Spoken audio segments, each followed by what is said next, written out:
예, 광고는 끝났고요. 저희 오전에 이어서 오후 시간에도 다니엘서 11장 강의를 하도록 하겠습니다. 오전에는요 1절부터 20절까지 봤습니다. 이제 이 시간은 21절부터 45절까지 끝까지 보도록 하겠습니다. 먼저 오전에도 말씀을 드렸었는데 좀 이제 이실직고를 하면 이 다니엘서 11장은 좀 성경에서 어려운 부분에 속합니다. 그러니까 대부분은 읽어도 이게 무슨 말인지 모르겠다, 계시록보다 더 모르겠다, 이런 반응이 나오는 경우가 굉장히 많아요. 그래서 왜 그런지를 또 어떻게 이해해야 되는지를 좀 설명을 드리고요. 어렵고 좀 지루한 부분이에요. 예. 그건 당신이 지루하게 설교해서 그런 거 아니냐 이렇게 생각하실 수도 있는데요. 다른 분들이 하는 걸 들어봐도 다 좀 지루하더라고요. 예, 그래서 좀 이해를 구하고요. 이 오전에도 이제 그렇게 해석했는데, 이 다니엘서 11장의 내용은 한 70~80%가 우리 관점으로 보면 이미 다 성취된 내용입니다. 근데 다니엘의 관점으로는 11장 내용 거의 대부분이 미래에 이루어질 내용이에요. 근데 우리의 관점으로 보면 이미 성취되었습니다. 그래서 다니엘의 시대에서는 한 200~300년 후에 일어날 일들이 이 11장의 한 70% 이상을 차지한다고 보시면 됩니다. 그리고 이제 적그리스도에 관한 부분이 뒤에 이제 일부 나온다고 보시면 돼요. 그래서 이 성경을 하나님의 말씀이라고 믿는 사람들은 제가 지금 해석하는 것처럼 거의 비슷하게 해석을 합니다. 그래서 제가 지금 하는 이 11장을 해석하는 것이 아주 뭐 특이하거나 독특한 해석은 절대 아니에요. 다만 성경을 믿는 사람들의 입장에선 저처럼 해석하고요. 성경을 믿지 않는 사람들, 그러니까 성경을 안 믿는다는 게 무슨 말이냐면 다니엘서 11장에 나온 내용들이 예언이 아니다, 이렇게 주장하는 비평가들이 있어요. 왜 그러냐면 다니엘서 11장에는 역사적으로 굉장히 유명했던 어떤 인물들이 나오는데 이름은 나오지 않지만 많은 인물들이 등장을 합니다. 아주 알렉산더나 클레오파트라나 이런 역사적으로 아주 유명했던 인물들이 그대로 등장을 해요. 그리고 거의 세계사와 완전 일치합니다. 거의가 아니라. 그래서 세계사, 특히 서양사, 그리스, 로마 뭐 이런 역사에 대해서 아시는 분들은 이거 쭉 읽으면은 거의 해석이 될 거예요. 그래서 세계사와 너무나도 놀랍도록 일치하기 때문에 성경 비평가들은 이걸 부인합니다. 왜냐하면 이게 다 맞다면, 이게 정말 이러한 일이 일어나기 전에 다니엘이 계시를 받아서 기록한 것이라면 성경이 정말 하나님의 말씀이고 예언서라는 것이 입증이 되거든요. 다니엘을 창세기만큼이나 아주 극렬하게 부인하고 싫어합니다. 성경을 거부하는 비평가들. 성경 비평가들은 다 불신자들이라고 보시면 돼요. 말로는 기독교인이라고 그러고 자기 뭐 신학대학 교수고 뭐 어디 목사라고 그러고 하지만 실제로는 불신자들이에요. 왜냐하면 성경이 기록된 대로 믿지 않으면 그 사람의 타이틀이 무엇인지는 중요하지 않죠. 하나님의 말씀을 믿지 않으면 그 사람은 불신자입니다. 하나님의 말씀을 믿는 사람들만이 신자예요. 하나님의 말씀을 비평하고 공격하고 믿지 않는 사람들은 그 사람이 누구이건 상관없이 불신자인 것이죠. 잠깐 기도하겠습니다. 하나님 아버지, 저희가 주님의 말씀을 통해 주님께서 원하시는 사람이 될 수 있도록 도와주시기 원합니다. 주님의 말씀을 통해 배운 진리로 주님을 기쁘시게 하는 사람이 될 수 있도록 도와주시기 원합니다. 예수님의 이름으로 기도드렸습니다. 아멘. 21절부터 보겠습니다. 20절까지는 봤습니다. 저희가 오전에. 21절, 또 그의 영토에서 한 비천한 사람이 일어날 터인데 그들이 그 왕국의 존귀를 그에게 주지 아니하리라. 그러나 그가 평화로이 들어와서 아첨하는 말로 그 왕국을 얻을 것이며, 아담의 타락 이후에 모든 인간은 다 부패했습니다. 하지만 하나님께서 누군가를 비천한 사람이라고 말씀하신다면 이 사람은 정말로 비천한 사람인 것이 분명합니다. 모든 사람이 하나님 앞에서 다 비천하죠. 하나님께서 누군가를 비천한 사람이다 이렇게 부르신다면 그 사람은 정말로 비천한 사람인 거예요. 모든 사람은 다 죄의 사람이죠. 하나님께서 누군가를 죄의 사람이다 이렇게 부르신다면 그 사람은 정말 더 특이하게 더 죄의 사람인 겁니다. 창세기 3장부터 다니엘서 10장까지는 수많은 나쁜 사람들이 등장해요. 비천한 사람이라는 건 한마디로 굉장히 어쨌든 간에 나쁜 사람이라는 거예요. 좋은 의미는 아니죠. 창세기 3장부터 인류 역사가 시작된 이래로 다니엘서 10장까지 비천한 사람들, 나쁜 사람들이 수없이 많이 등장했습니다. 하지만 주님께서는 다니엘서 11장에 이르러서야 한 비천한 사람이 등장할 것이라고 말씀하셨습니다. 이 사람이 굉장히 어떤 특이한 사람이라는 걸 볼 수가 있죠. 문맥의 이해를 위해서요. 제가 22절부터 한번 35절까지 쭉 읽어보겠습니다. 홍수같이 한번 이게 무슨 말인지 한번 생각해 보세요. 들으시면서 또 눈으로 보시면서 홍수같이 밀려오는 군사들로 말미암아 그들이 그 앞에서 휩쓸려 파멸될 것이요 참으로 그 언약의 통치자도 그러하리라. 그와 동맹을 맺은 뒤에 그가 속임수를 행하리니 이는 그가 올라와서 소수의 백성으로 강하게 될 것이기 때문이라. 그가 평화로이 들어가서 그 지방이 가장 기름진 곳에 이르며 자기 조상들과 자기 조상들의 조상들이 행하지 아니한 일을 행하고 또 탈취물과 노략물과 재물을 그들 가운데 흩어주며 참으로 자기의 계략을 미리 세우고 강한 요새들을 치되 한때 동안 치리라. 그가 자기의 권세와 용기를 불러일으켜 큰 군대를 거느리고 남쪽 왕을 칠 것이요 남쪽 왕도 분발하여 심히 크고 강한 군대를 거느리고 싸울 터이나 그가 서지 못하리니 이는 그들이 계략을 미리 세워 그를 칠 것이기 때문이라. 참으로 그가 정해준 양식을 먹는 자들이 그를 멸할 것이요 그의 군대가 흘러 넘쳐서 많은 사람이 죽임을 당하여 쓰러지리라. 이 두 왕이 여전히 마음속으로 해악을 행하려고 한 상에서 거짓말을 할 터이나 그 일이 형통하지 못하리니 이는 여전히 정해진 때에 그 끝이 있을 것이기 때문이라. 그때 그가 많은 재물을 가지고 자기 땅으로 돌아가며 자기 마음속으로 거룩한 언약을 대적하고 공적을 세우며 자기 땅으로 돌아가리라. 정해진 때에 그가 되돌아와서 남쪽을 향해 올 터이나 그 일이 그 이전 것이나 그 이후 것과 같지 아니하리라. 이는 기띔의 배들이 와서 그를 칠 것이기 때문이라. 그러므로 그가 근심하며 돌아가서 경노하여 거룩한 언약을 대적하리라. 그가 이와 같이 행하며 심지어 돌아가서 그 거룩한 언약을 저버리는 자들에 대한 정보를 얻을 것이요 군사들은 그의 편에 서서 견고한 성소를 더럽히며 날마다 드리는 희생물을 제거하고 황폐하게 하는 가증한 것을 두리라.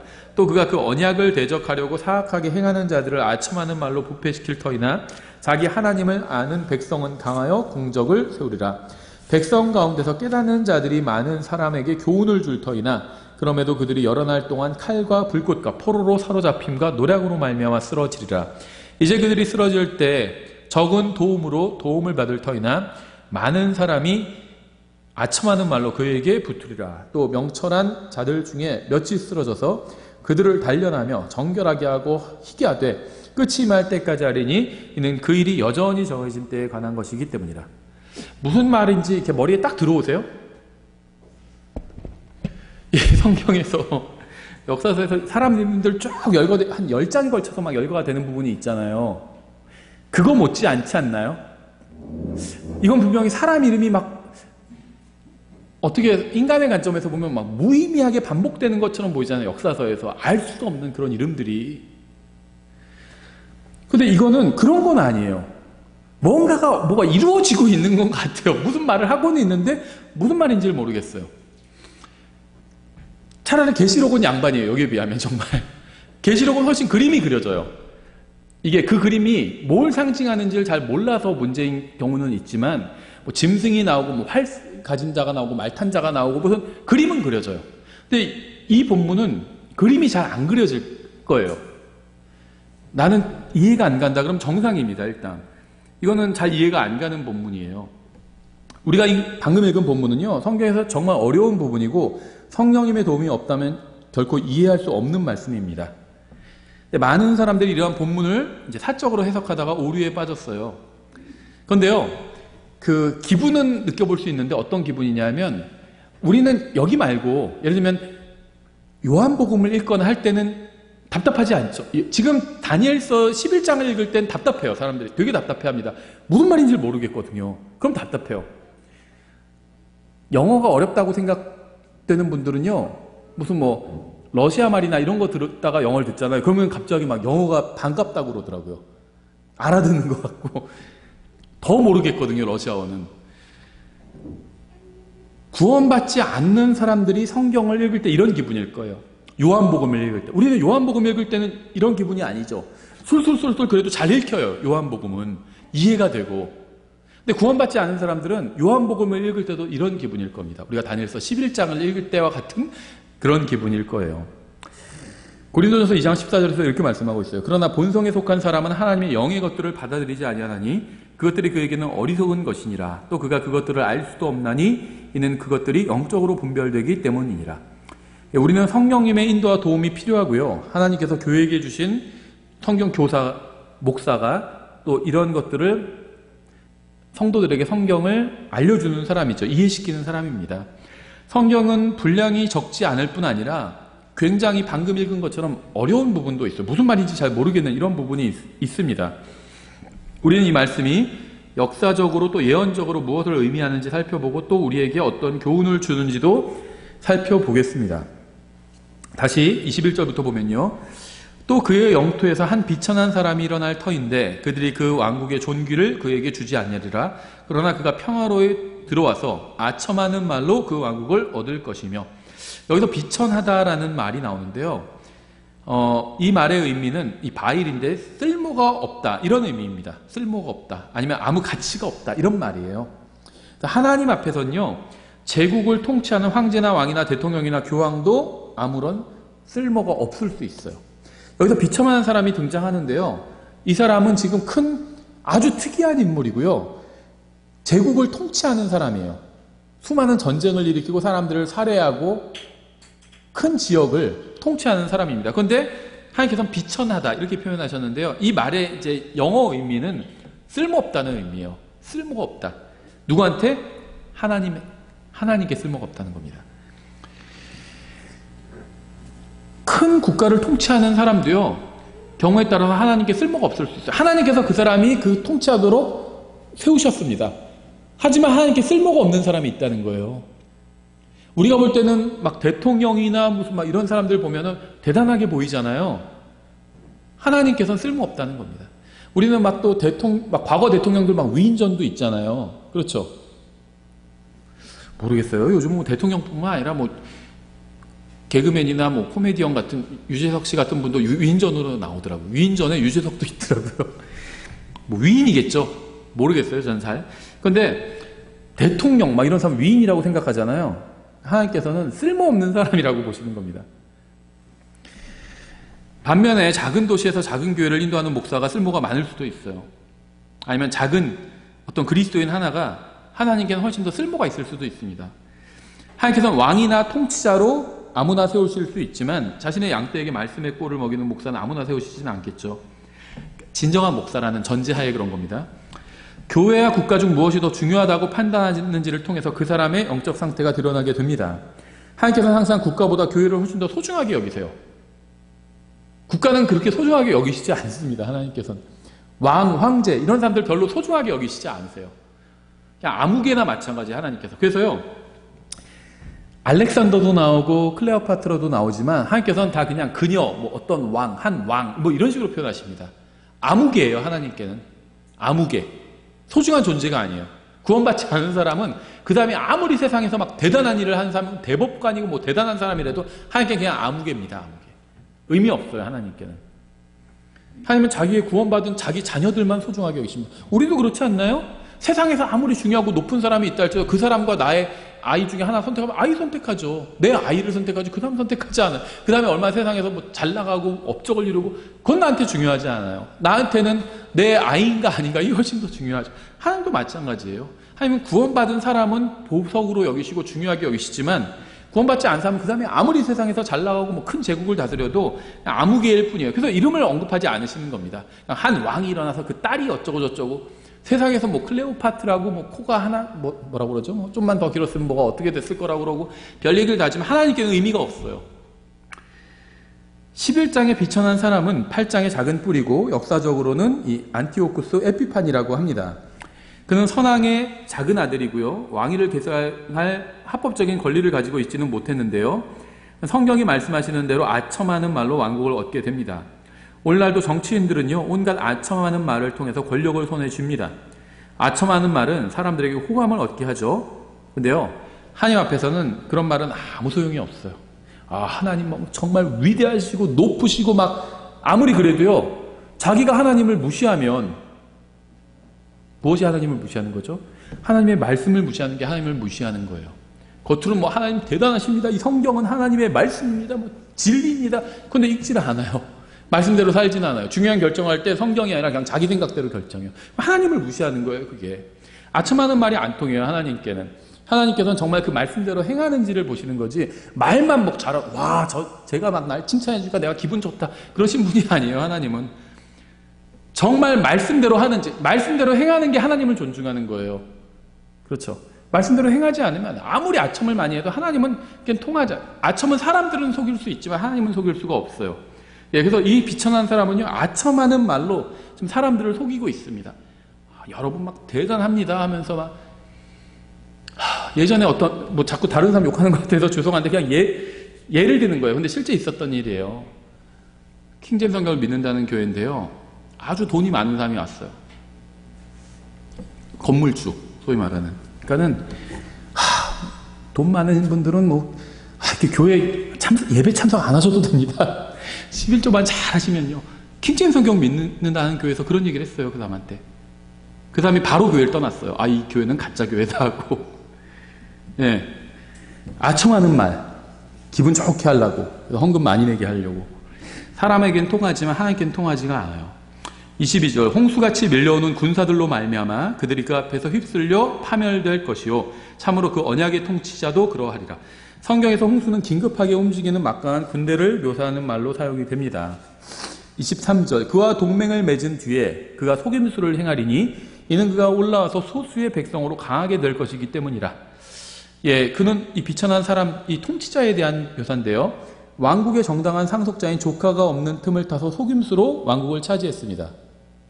이 에피파네스가. 그래서 동맹을 맺은 뒤에 속임수를 행하는 것은 이건 국제정치에선 흔한 일이죠.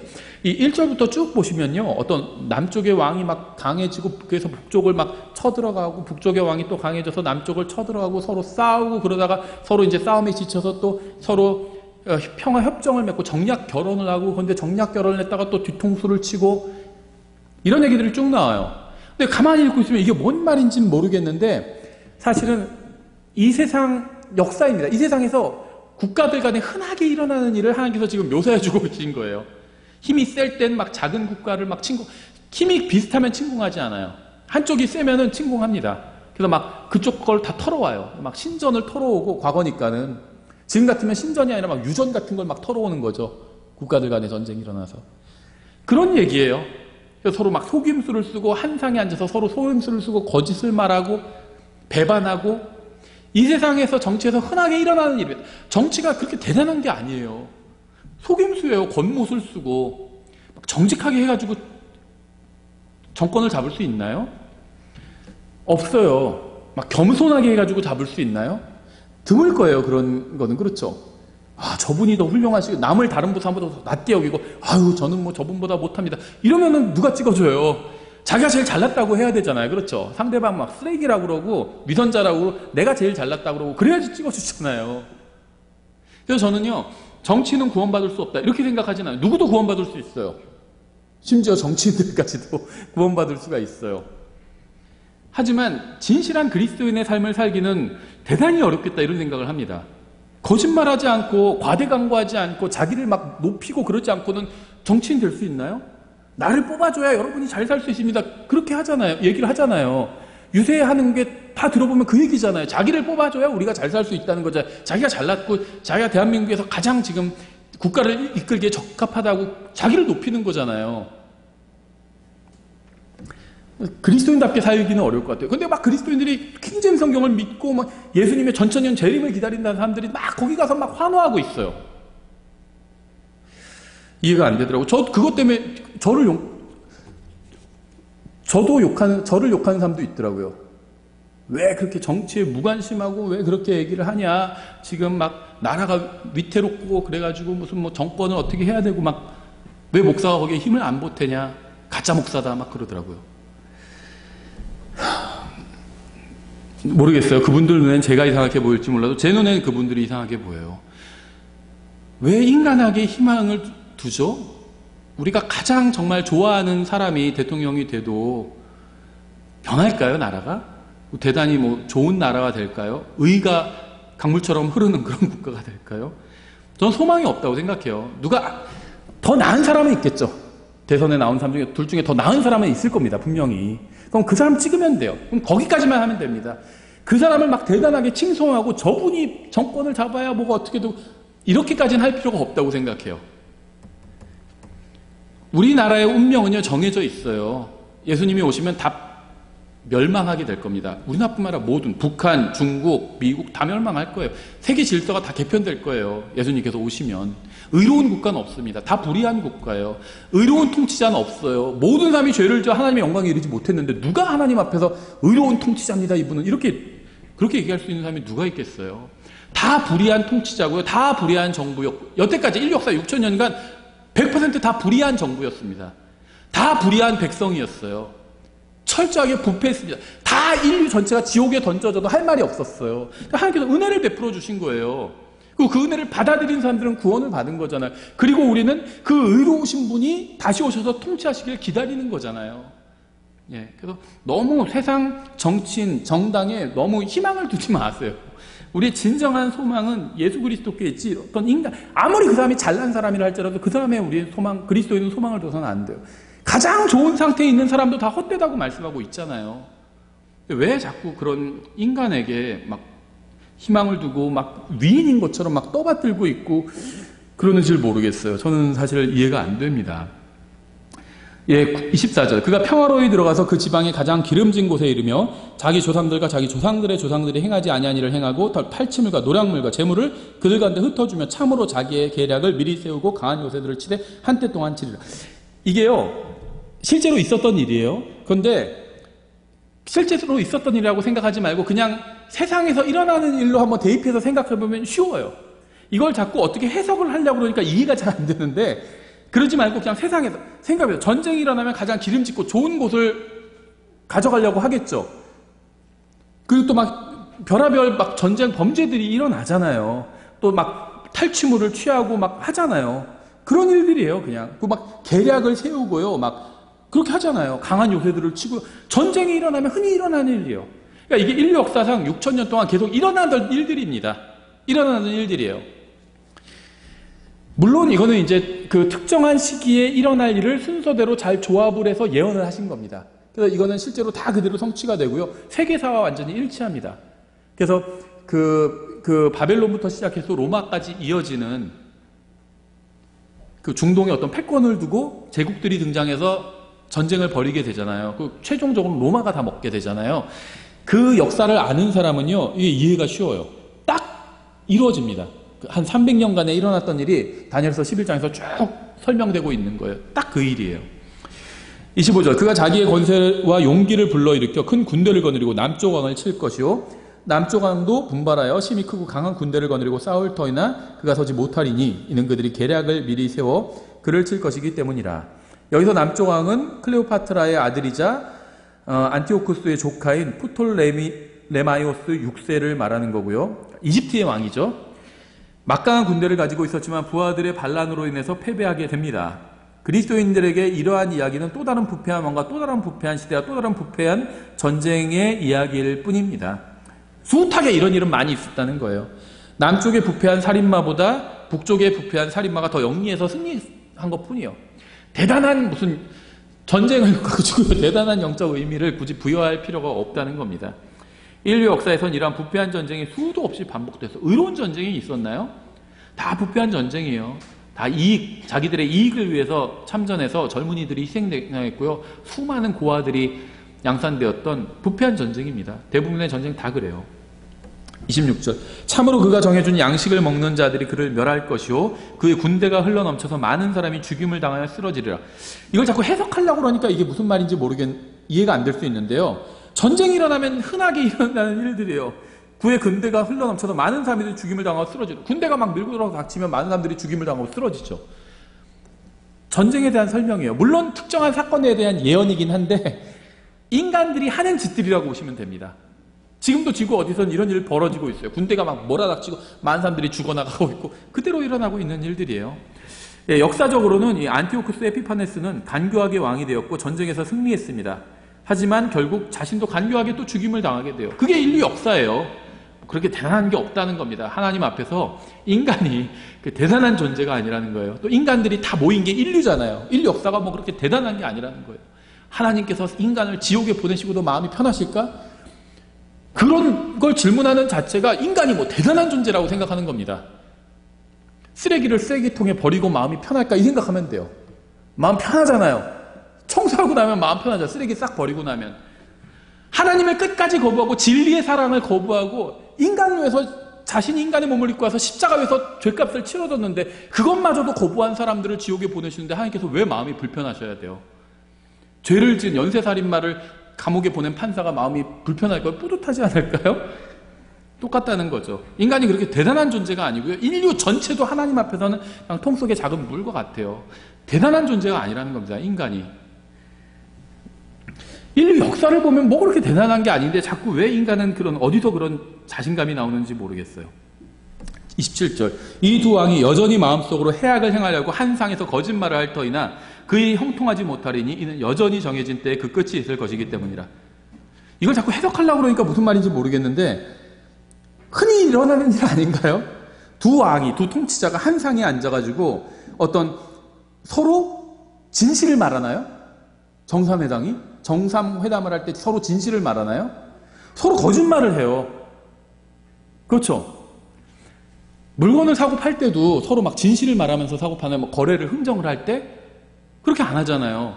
아, 이건 1억에 드리겠습니다. 그러니까 1억은 안 되는데 이거 5천만 원에 하죠. 그러니까 아유 그럼 우리 남는 게 없어요 하고 남는 게 있으면서도 없다고 그러죠. 서로 거짓말하는 그 테이블에 앉아서 국가 간에도 마찬가지예요. 서로 막 거짓말을 하고 막 이런 말 써도 될지 모르겠어요. 속된 말로 뻥카를 하고 포커페이스를 하고 그러잖아요. 이러면 우리가 사실은 이 정도만 해도 우리 이익인데 그런데 겉으로는 우리가 이러면 손해인데 하면서 막 양보하는 척하고. 성경은 그들이 해악을 행하려고 한 상에서 거짓말을 한다고 말씀합니다. 이것은 모든 협상 테이블에서 일어났던 일이기도 하죠. 사악한 지도자들이 모여서 수많은 사람들의 운명을 결정한 적이 한두 번이 아니에요. 2차 대전에서도요, 수많은 사람들이 여기저기서 죽어가고 있는데 루즈벨트랑 처칠이랑 스탈린이 한 상에 앉아서 거짓말하면서 막 금극기 놀이 했죠. 그래서 유럽이랑 아프리카 지도 막 엉망진창으로 만들어놨잖아요. 그래서 아프리카랑 막 유럽이랑 뭐 유고슬라비아 막 이런 데서 막 내전 터지고 난리 나는 게 지도를 엉망으로 만들어서 그렇게 된 거예요. 한 민족인데 서로 막 국가를 갈라놓기도 하고요. 서로 다른 민족인데 서로 적대시하는 민족에서 하나의 국가로 묶어놓기도 하고요. 그러니까 계속 싸움이 일어날 수밖에 없죠. 아프리카 부족들도 서로 막 적대시하는 부족을 막 하나로 묶어놓고 선긋기 놀이, 땅 따먹기 놀이를 자기들 마음대로 한 거예요. 그래서 수많은 사람들이 고통을 당하게 된 겁니다. 그러니까 수많은 사람들의 운명을 두고 도박을 한 거예요, 이 사람들이. 28절 그때 그가 많은 재물을 가지고 자기 땅으로 돌아가며 자기 마음속으로 거룩한 언약을 대적하고 공적을 세우며 자기 땅으로 돌아가리라. 이 에피파네스는요, 이 사람은 지금 BC 168년에 자기 땅으로 돌아갔다고 합니다. 유대로 돌아가서 또 많은 유대인들을 학살했고요. 그 후에 안디옥으로 갔다고 합니다. 시리아의 왕이니까. 우리는 이 인물이 역사적으로는 이 안티오쿠스 에피파네스라는 사실을 알고 있지만 성경은 그의 이름을 기록해 주고 있지 않아요.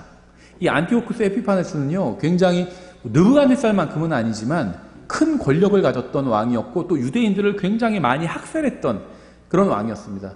그러니까 이 사람이 적그리스도가 아니냐 할 정도로 유대인들을 굉장히 많이 학살했어요. 히틀러의 비길 만큼 그렇게 유대인들의 역사에서는 굉장히 유대인들을 많이 학살했던 왕이었고 그만큼 권세가 아주 큰 사람이었습니다. 정말 그 지역에서 쥐락펴락할 정도로 큰 왕국을 통치했고 많은 전쟁에서 승리했고 많은 재물을 소유했지만 성경 그가 아무것도 아닌 자요 그저 비천한 자라고 말씀하고 있어요. 세상에선 막 대단한 막 정복자 막 이렇게 얘기하는데 성경은요, 하나님은요 그냥 그 비천한 자 이렇게 부르시는 겁니다. 이 사람은요 세상을 얻었지만 자기 혼은 잃어버렸어요. 마태복음 16장에 잘 나와 있죠. 사람이 만약 온 세상을 얻고도 자기 혼을 잃으면 그에게 무슨 유익이 있느냐, 혹은 사람이 무엇을 주어 자기 혼을 대신하게 하겠느냐. 이런 사람을 두고 한 말이에요. 알렉산더나 에피파네스 같은 사람, 많은 세상을 얻었지만 자기 혼은 버림받았잖아요. 궁극적으로 마귀도 그렇죠. 마귀는 이 세상의 신이라고 불려요. 그런데 지옥에 떨어지게 되죠. 세상을 얻었지만 자기 자신은 버림받게 된 겁니다. 그러면 아무 소용이 없다는 거예요. 안티오쿠스 에피파네스는요, 세상에서 많은 일을 했지만 하나님께서는 그의 혼을 생명책에서 지워버리셨습니다. 이름을 지워버리셨어요, 아예 성경에서도.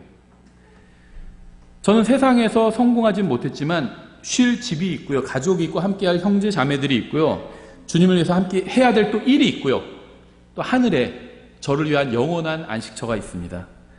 저는 예수 그리스도와 영혼을 보내게 될 거예요. 저는 세상은 얻지 못했어요. 하지만 저의 혼은 구원을 받았습니다. 하나님께서는 안티오쿠스 에피파네스라는 이름은 영원히 잊어버리셨지만 저의 이름은 영원히 기억하실 겁니다. 수많은 통치자들이 왔다 갔어요. 여러분도 언젠가 이 세상을 이제 왔잖아요. 이제 또 가게 될 겁니다. 떠나게 될 거예요. 그때 여러분은 어디로 가실 건가요? 하나님께서는 여러분의 이름도 기억하고 계실까요? 이건 굉장히 중요한 문제예요. 이 세상에서 성공을 거두고 다 중요합니다. 그런 것도. 근데 그것과 비교할 수 없을 정도로 중요한 것이 하나님께서 나를 받아주셨는지, 하나님께서 나를 받아주시려면 어떻게 해야 되죠? 내가 그분의 진리의 사랑인 예수 그리스도의 십자가를 먼저 받아들여야 되죠. 그러면 하나님께서도 나를 받아주실 겁니다. 왜냐하면 내가 예수 그리스도 안에 있기 때문에. 예수님 안에 있는 것만 받으세요. 하나님께서는. 그게 하나님의 기준이, 예수님이 하나님의 기준이거든요. 예수님 안에 있지 않은 것은 받지 않으십니다. 그래서 우린 예수님 안에 들어가야지 하나님께 받아들여지고 예수님 안에서 일해야지 하나님께서 그 일을 받아주시는 겁니다. 29절, 정해진 때 그가 되돌아와서 남쪽을 향해 올 터이나 그 일이 그 이전 것이나 그 이후 것과 같지 아니하리라. 안티오쿠스는 다시 이집트를 침략하지만 로마 군대의 함대로 인해서 퇴각해야만 했는데요. 이 기띔의 배들이 로마 군대의 함대라고 보시면 돼요. 30절. 이는 기띔의 배들이 와서 그를 칠 것이기 때문이라. 그러므로 그가 근심하며 돌아가서 경노하여 거룩한 언약을 대적하리라. 그가 이와 같이 행하여 심지어 돌아가서 그 거룩한 언약을 저버리는 자들에 대한 정보를 얻을 것이요. 로마의 함대로 인해서 퇴각하게 되어 이제 근심하게 됩니다. 그는 어리석게도 분풀이 상대로 하나님의 백성과 하나님의 도시를 선택하게 돼요. 그러니까 이제 자기가 그 더 많은 침공을 하려고 했는데, 제국을 이루려고 했는데 실패하게 되자 이제 예루살렘으로 와서 분풀이를 하게 됩니다. 왜 이런 일이 일어나냐면요. 지금 계속 북쪽의 왕, 남쪽의 왕 계속 싸운다고 얘기하잖아요. 근데 북쪽의 왕은 시리아예요. 북쪽은 시리아고 남쪽은 이집트입니다. 그래서 시리아는 이 안티오쿠스 가문이죠. 이집트는 프톨레미 가문이죠. 이 두 가문, 두 왕조가 서로 계속 싸우는 겁니다. 근데 그 중간에 이스라엘이 있는 거예요. 팔레스타인이. 그러니까는 위의 세력, 북쪽의 세력이 강할 때는 남쪽을 침공하는데 어디를 거쳐서? 팔레스타인 거쳐가는 거예요. 그러니까 팔레스타인은 박살나는 겁니다. 또 이스라엘이 박살나는 거예요. 남쪽 왕이 이집트가 강할 때는 또 북쪽을 침공하죠. 어디를 통해서? 길이에요. 길목이에요. 이스라엘이. 이스라엘은요 계속 박살나는 겁니다. 양쪽에 얻어맞고 있는 거예요. 그래서 남쪽을 다 먹으려고 했는데 그게 안 되자 이제 길목에 있는 이 유대인들, 예루살렘에 분풀이를 한 겁니다. 근데 역사적으로 아주 끔찍하게 했어요. 그래서 이 안티오쿠스 에피파네스가 이제 역사에 그 많은 유대인들을 학살한 그런 그 왕으로 이름을 남기게 됐죠. 31절, 군사들은 그의 편에 서서 견고한 성소를 더럽히며 날마다 드리는 희생물을 제거하고 황폐하게 하는 가증한 것을 두리라. 이 강력한 그리스의 통치자는 자신의 막강한 군대를 통해서 성전을 더럽히게 됩니다. 배교한 유대인들은 이러한 일들이 벌어지는데도 하나님께서 자신들을 지켜주지 않으시자 이내 그분에 대한 믿음을 완전히 잃어버리게 되고요. 가증한 것이 무엇인지는 성경은 구체적으로 말씀하고 있지는 않은데요. 이제 어떤 사람들은 이게 우상이라고 하기도 하고 또 다른 사람들은 이게 돼지라고 하기도 합니다. 근데 실제로 이 에피파네스가 돼지 피를 성전에 뿌렸다. 뭐 이렇게 역사 기록에는 남아 있죠. 이것이 무엇이든 간에 성전 안에 두어서는 안 되는 것을 들여왔고 이제 성전을 더럽혔습니다. 하나님께서는 이스라엘 백성에게 만일 그들이 말씀에 순종하면 그들 중 하나가 1000명을 쫓을 것이고 또 그들이 주님께 거룩한 백성이 된다면 한 사람이 10,000명의 적을 물리칠 것이다. 이렇게 말씀을 하셨어요. 그리고 실제적으로도 이러한 일이 이스라엘 역사에서는 일어난 적들이 있었습니다. 가장 큰 예가 삼손이죠. 삼손은 나귀뼈, 정식 무기도 아니고요. 나귀뼈 하나로 혼자서 수천 명의 적을 무찔렀죠. 또 하나님께서는요, 나팔 소리만으로도 성이 무너지게 하셨습니다. 나팔 소리만으로도. 그러니까 하나님과 함께 있으면 한 명 갖고도 적을 무찔를 수 있고요. 한 명도 없어도 나팔 소리만으로도 적을 무찔를 수 있는 거예요. 왜냐하면요, 천사가 내려와서 하룻밤 만에 18만 5천 명의 적군을 사살한 적도 있잖아요. 사람이 하나님과 함께 한다면 사람이 나서지 않아도 승리할 수 있다는 겁니다. 엘사의 시대에는요, 적군 전체의 눈을 멀게 하신 적도 있죠. 그러니까 유대인들은 고난을 받을 필요가 없었습니다. 항상 하나님의 말씀대로 사는 것이 훨씬 더 쉬운 길이에요. 우리도 마찬가지죠. 저도 구원받은 지 이제 30년이 넘었거든요. 하나님의 말씀대로 살았다면 인생이 훨씬 더 좋을 뻔했어요. 쉽고, 더 고난 없이, 더 평탄하게, 더 은혜가 넘치게 올 수 있었던 것 같아요. 근데 하나님의 말씀이 아니라 내 생각대로 자꾸 해가지고 중간에 망치는 것들이 많아요. 좀 가다가 망치고, 한 번 망치고, 좀 가다가 또 사고 쳐서 망치고, 좀 가다가 또 망치고. 하나님의 말씀대로 하지 않았기 때문에 그렇게 된 것 같아요. 32절. 또 그가 그 언약을 대적하려고 사악하게 행하는 자들을 아첨하는 말로 부패시킬 터이나 자기 하나님을 아는 백성은 강하여 공적을 세우리라. 예, 이 말씀은 하나님의 백성들에게 용기를 주죠. 아무리 악한 시대에 살고 있다 해도, 아무리 원수가 사악하다 해도, 또 아무리 큰 고난이 닥쳐와도 항상 하나님을 신뢰하는 사람들이 있었습니다. 이들은 최악의 상황에서도 하나님을 위해서 일하려고 했어요. 하나님께서는 이들에게 능력을 주시고 열매를 맺게 해주셨습니다. 이 세상에 살고 있는 사람들 중 절반 가까이는요, 성경대로 살면 처벌을 받는 환경에 있습니다. 우리나라는요, 아주 환경이 좋은 편이에요. 경제적으로도 세계 10위권 안에 들어가죠. 또 군사도 한 6, 7위권이 돼요, 지금은. 그렇죠. 안전한 걸로 따지면요, 전 세계에서 1, 2위를 다퉈요. 우리나라 거의 1위입니다. 그리고 그 다음에 일본, 싱가포르 이런 나라가 그 다음이에요. 안전한 걸로 따져. 남미만 해도요, 밤에 못 돌아다녀요. 남아공 같은 데도요, 못 돌아다녀요. 뭐 여자만 못 돌아다니니까 남자도 못 돌아다녀요. 예전에 그런 일이 있었대요. 예전에 남아공 그 월드컵 때, 이제 한국 사람들이 많이 거기 이제 갔는데, 안전한 구역이 있고, 절대 가서는 안 되는 구역이 있대요. 그런데, 이제, 절대 가서 안 되는 구역은 이 현지인들이 있는 구역인데, 10명의 남자가 함께 나갔대요. 10명. 우리나라 같으면 10명이 함께 다니면 어지간해서는 안전하죠. 10명의 남자가 함께, 젊은 남자가 함께 나가면. 10명의 남자가 함께 나갔는데, 떼강도를 만든 거예요. 총칼로 무장한 떼강도. 그럼 10명이 아니라 20명도 소용없어요. 그렇죠. 그런 나라들이 많아요. 안전하지 그러니까 우리는요, 우리나라나 미국이나 이런 일부 국가들은요, 굉장히 좋은 환경에 있는 겁니다. 아주 좋은 환경에 있는 거예요. 근데 지금도 세계에서 절반 가까이의 사람들은요, 정말 열악한 환경에 있어요. 근데 그런 척박한 곳에서도 사람들은 여전히 구원받고 있고 침례를 받고 또 성경을 읽고 있습니다. 극도로 어려운 상황에서도 하나님의 말씀을 읽고 그 말씀대로 행하고 살아가려고 하는 사람들이 늘 있었다는 사실은요, 우리처럼 자유롭고 안락한 국가에 사는 사람들에게 정말 큰 도전을 줍니다. 생각해보세요. 사도 바울만 봐도, 또 사도 바울의 시대에 살던 그리스도인들 있잖아요. 평범한 그리스도인들. 어떤 시대였죠? 네로가 통치하던 시대였어요. 예수님을 믿는다는 게 형사소추의 대상이 되든 처벌을 받고 감옥에 가야 되는 그런 시대였어요. 하지만 사도 바울은 그리스도인답게 살았죠. 그런 시대에 있는 사람들도 그리스도인답게 살 수 있다면 우리는 더 그리스도인답게 살 수 있는 거죠. 단 한 권의 성경을 얻기 위해서 평생 노력하고요, 예수님을 더 알고자 하고 더 사랑하고자 하고 항상 마음속에 하나님의 말씀을 간직하는 그런 사람들이 있었습니다. 정말 어려운 시대에도. 교회사 보면 잘 나와 있어요. 그렇죠. 폭수의 순교사나, 우리나라 말로 아직 번역 안 됐는데 그 마터즈 미러라는 책이 있어요. 폭수의 순교사만큼 유명한 책이에요. 순교자들의 거울이라는 책. 여기저기서 많이 인용하는 책인데요. 정말 그리스도인들이 어떤 고난을 당하고 정말 예수님만 믿어야 구원받는다는 그 믿음 하나 지키려고 자기 목숨도 포기하고 재산도 포기하고 그런 사람들이 많아요. 진짜 핍박, 믿음으로 인해서, 하나님의 말씀을 믿는 믿음으로 해서 핍박받았다는 사람들이 많아요. 여기서 말하는 핍박은요, 무슨 뭐 아침에 교회 가기 싫은데 뭐 교회 가고, 뭐 직장에서 무슨 그리스도인이래 교회 다닌다는 이유로 조금 따돌림 받고 이런 게 아니에요. 목숨을 빼앗기고 재산을 몰수당하고요, 추방을 당하고요, 그런 게 핍박이에요.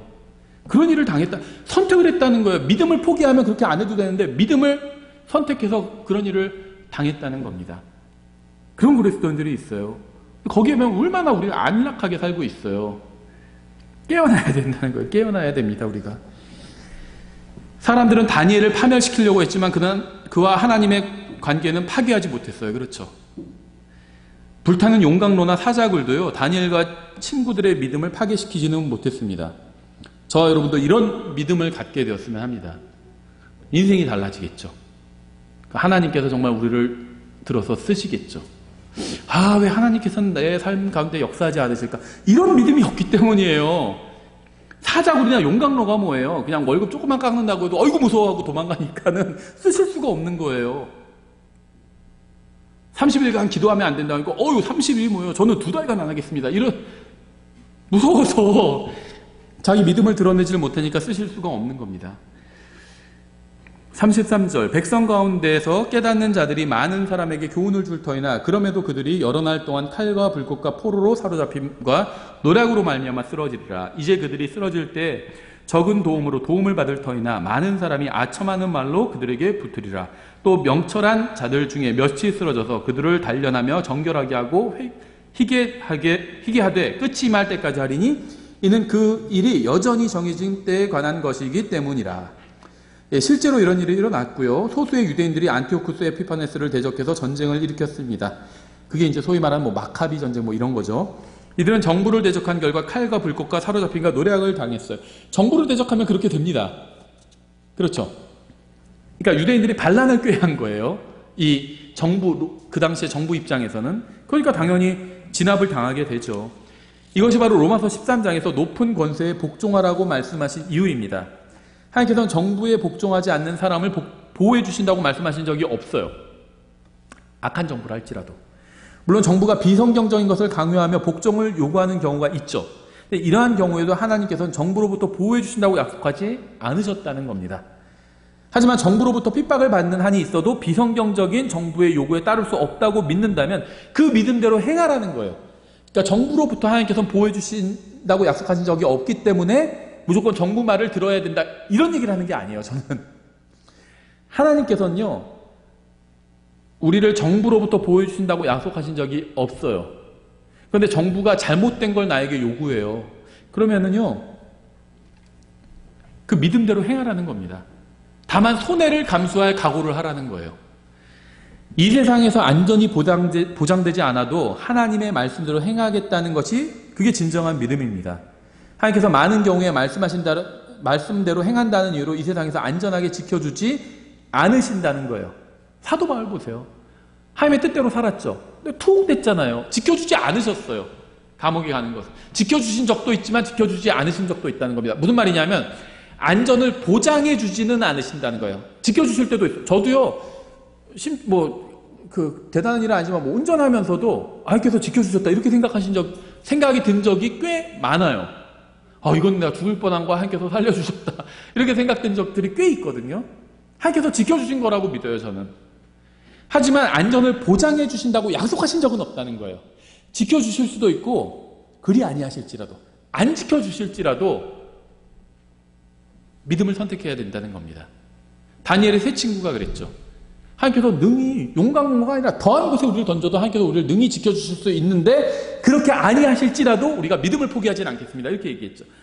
그래서 다니엘서는요 믿음이 뭔지를 너무나도 잘 보여주고 있습니다. 하나님께서는 로마인들이 그리스도인들을 사자들에게 던졌을 때에도 사자들의 입을 막지 않으셨습니다. 다니엘의 경우에 사자들의 입을 막아주셨죠. 근데 그리스도인들을 콜세움에서 던져놓고 사자들을 풀어놨을 때는 사자 입을 막지 않으셨습니다. 그렇죠. 이러한 사실을 알면서도 정부가 요구하는 비성경적인 것을 거부하는 것이야말로 진정한 믿음이겠죠. 그러니까 사도행전을 보면 많은 신실한 그리스도인들이 죽임당한 것을 볼 수 있어요. 그들은 믿음을 지키기 위해서 정부에 순종하지 않았고 기꺼이 그 대가를 치렀습니다. 그러니까 우리가 가능하면 정부에게 순종하지만 정부에게 내가 순종하지 않을 때는 정부로부터 핍박을 받을 것을 각오해야 된다는 거예요. 감옥에 갈 것을 각오해야 된다는 겁니다. 그런데 이건 도저히 내가 수용할 수가 없다. 그럼 감옥에 가는 걸 선택하는 것이 하나님의 뜻이라는 거예요. 몸은 죽여도 혼은 능히 죽이지 못하는 자들을 두려워하지 말고 오직 혼과 몸을 다 능히 지옥에서 멸하시는 분을 두려워하라. 구원받은 사람은 지옥에 던져지지 않죠. 하지만 혼과 몸을 능히 다 지옥에서 멸하시는 분은 하나님이죠. 그래서 사람을 두려워하지 말고 하나님만 두려워하라는 거예요. 이게 믿음이죠.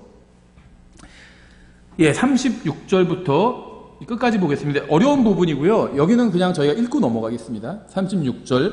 그 왕이 자기 뜻대로 행하여 자기를 높이고 모든 신보다 자기를 크게 하고 놀라운 것들을 말하여 신들의 하나님을 대적하고 형통하되 그분의 경로가 이루어질 때까지 하리니 이는 작정된 그것이 이루어질 것이기 때문이라.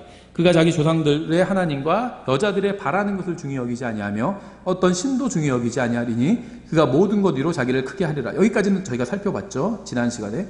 오직 그는 자기 영토에서 힘의 신을 공경할 것이요 금과 은과 보석과 기뻐하는 것들로 자기 조상들이 알지 못하던 신을 공경하리라. 그가 가장 강한 요새들에서 한 이방신과 더불어 이같이 행하며 그 신을 인정하고 그 신에게 영광을 더해줄 것이요 또 그들로 하여금 많은 사람을 다스리게 하고 이득을 얻기 위해 그 땅을 나누리라. 이 말씀은요, 안티오쿠스 에피파네스와 적그리스도 모두에게 이중 적용되는 것으로 보입니다.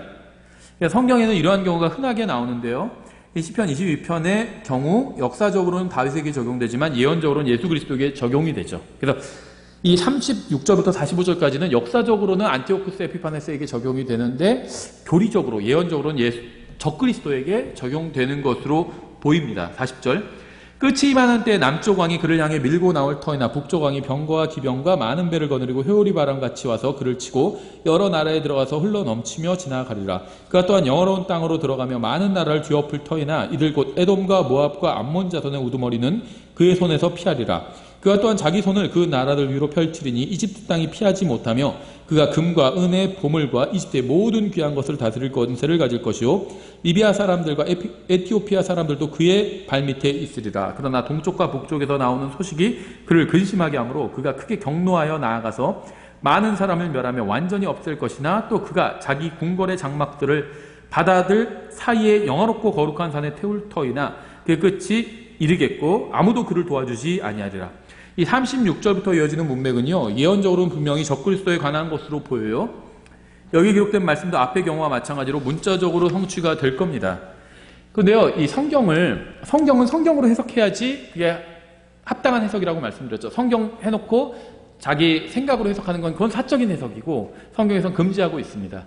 근데 이 부분은요, 지금 36절부터 45절은 성경의 가장 어려운 문맥 중에 하나예요. 왜 그러냐면 여기에 대해서 말씀하시는 다른 근거를 성경에서 찾기가 어려워요. 그러니까 성경을 성경으로 해석해야 되는데 여기에 해당하는 이걸 해석해주고 있는 다른 구절을 찾기가 어렵다는 겁니다.